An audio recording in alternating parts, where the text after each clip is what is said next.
Lorsque je reviens sur Lisieux, je m'aventure toujours dans la basilique, un lieu que j'affectionne tout particulièrement.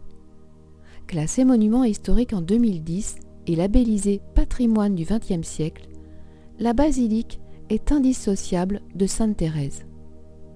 Marie-Françoise Thérèse Martin, née le 2 janvier 1873 à Alençon, arrive avec son père et ses 4 sœurs à Lisieux suite au décès de sa mère. À 15 ans, elle entre au Carmel de Lisieux et y devient religieuse. Elle décède de la tuberculose à l'âge de 24 ans, le 30 septembre 1897. Son autobiographie et son approche de la sainteté sont publiées dans un ouvrage posthume qui connaît un vif succès.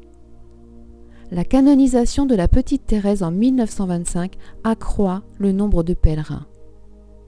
Monseigneur Lemonnier, évêque de Bayeux et de Lisieux, lance le projet de la construction d'une grande basilique et valide les plans romano-byzantins de l'architecte lillois Louis-Marie Cordonnier.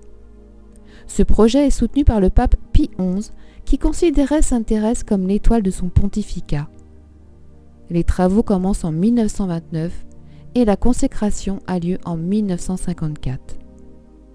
Le 2 juin 1980, le pape Jean-Paul II s'arrête à Lisieux lors de sa première visite en France.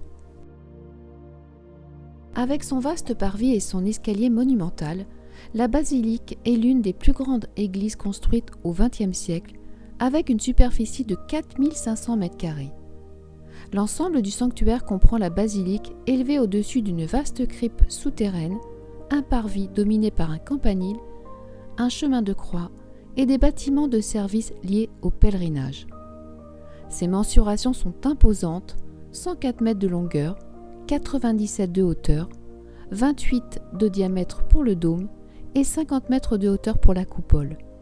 130 piliers cylindriques soutiennent la structure dans un sol en pente et argileux. La basilique de style romano-byzantin a la forme d'une croix latine. On la compare souvent à la basilique du Sacré-Cœur à Paris. Les sculptures sont de Robert Coin, les mosaïques et vitraux de Pierre Gaudin et les orgues de la maison Cavaillé-Coll. L'édifice contient 18 autels mineurs, offerts par différentes nations en ex-voto à Sainte-Thérèse. À l'extérieur, derrière la basilique, le 2 avril 1934, est inauguré le chemin de croix. Il est disposé par groupe de 3 stations, sauf la première et la 4e, qui se trouvent devant l'escalier central. Un autel surmonté d'un grand calvaire domine l'ensemble.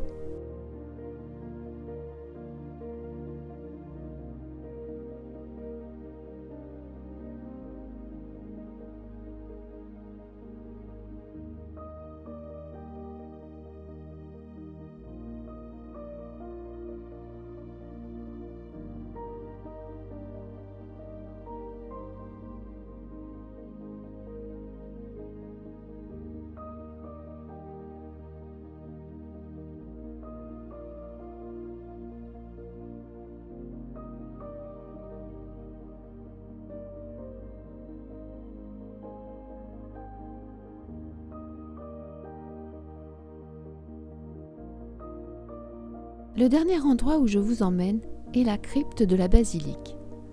Ambiance plus confidentielle, elle met en avant les étapes clés de la vie de Thérèse de Lisieux. L'endroit respire la sérénité. Les murs reflètent le message de Sainte Thérèse qui lègue au monde un message d'espoir, de confiance et d'amour. Elle est entièrement recouverte de marbre et de mosaïques. Ce sont les Gaudin, maîtres verriers de père en fils, qui sont les auteurs de ces mosaïques, œuvre commencée en 1932 par Jean le Père et achevée en 1958 par Pierre, son fils. L'histoire de la basilique est également marquée en 2015 par un événement considérable, la première canonisation d'un couple, Zélie et Louis Martin, les parents de Sainte Thérèse.